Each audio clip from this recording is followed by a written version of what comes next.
عزیزانی که مشاهده می‌فرمایید، عزیزان مجمع فرهنگی محبان فاطمه الزهرا سلام الله علیها، گروه گل‌آرای اعتاب مقدسه که حدود 20 سال پیاپی هست که در اعیاد شعبانیه گل‌آرایی حرم‌های اهل بیت در کشور عراق را انجام میدن و همچنین حدود 9 سال هست که ولادت آقامون علی ابن موسی رضا رو در مشهد الرضا انجام میدن.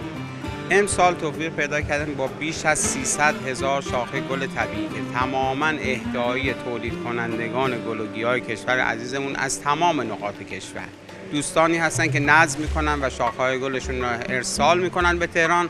و با 2 تریلین گلها ارسال شده به حرم مطهر علی ابن موسی رضا.